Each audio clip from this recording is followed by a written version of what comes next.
রাসূল সাল্লাল্লাহু আলাইহি সাল্লাম বলেন, যারা সওয়াবের উদ্দেশ্যে নেকি অর্জন করার জন্য, আল্লাহকে রাজি খুশি করার জন্য, নবীকে রাজি খুশি করার জন্য মানুষকে আহ্বান করবে, নামাজের দাওয়াত দিবে, যারা মানুষকে আজান দিয়ে মসজিদে আনবে, ইমামতি যারা করবে, আল্লাহ রাব্বুল আলামিন তাদের জন্য কত সম্মান রেখেছেন, কত মর্যাদা রেখেছেন।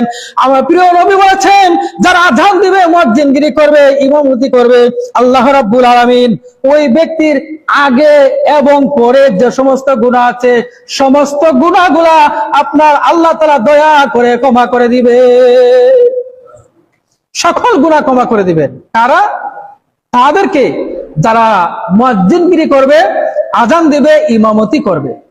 শুধু তাই নয়, আল্লাহ প্রিয় নবী সাল্লাল্লাহু আলাইহি সাল্লাম বলেছেন, ওই ব্যক্তির এমন সম্মান আল্লাহ তাআলা দান করবেন, ওই দুনিয়াতে তার সাখারাতের কষ্ট মাফ। দুনিয়াতে তার সাখারাতের কষ্ট মাফ। মরণের সময়টা কষ্ট আসে না? অনেক কষ্ট হয়। এই কষ্ট আল্লাহ তাআলা মাফ করে দিবেন, তার কোনো কষ্ট থাকবে না।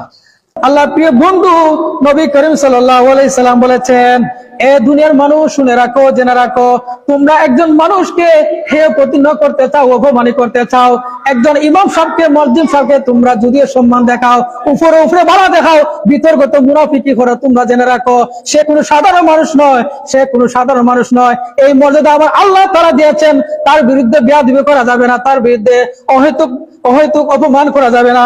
কেন জানেন? আল্লাহর হাবিব সাল্লাল্লাহু আলাইহি সাল্লাম বলেছেন, মুয়াজ্জিনের জন্য যারা আজান দিবে, আজান যারা দিবে তাদের জন্য নদীর যে মাছ আছে, মাছগুলা তার জন্য ক্ষমা প্রার্থনা করে। পুকুরে যে মাছ থাকে, নদীতে, সাগরে যে মাছ থাকে, ওই মাছগুলাও মুয়াজ্জিন সাহেবের জন্য দোয়া করে, ক্ষমা প্রার্থনা করে। শুধু তাই নয়, এই পৃথিবীতে পশু পাখি পোকা মাকড় আছে, যা কিছু আছে, যত দূর পর্যন্ত তার আজানের শব্দ ধ্বনি পৌঁছবে, প্রত্যেকটা প্রাণী ওই মুয়াজ্জিন সাহেবের জন্য দোয়া করতে থাকে।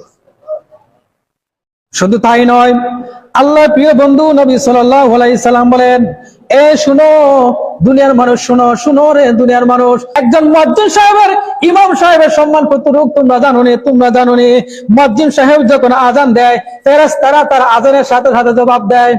সুবহানাল্লাহ। ফেরেশতারা স্বয়ং ওই মুয়াজ্জিন সাহেবের আজানের ধ্বনি শুনে শুনে রিপিট জবাব দেয়, রিপিট জবাব দেয়। আবার যখন আজান শেষ হয়ে যায়, ওই মুয়াজ্জিন সাহেবের জন্য ফেরেশতারা কিয়ামত পর্যন্ত,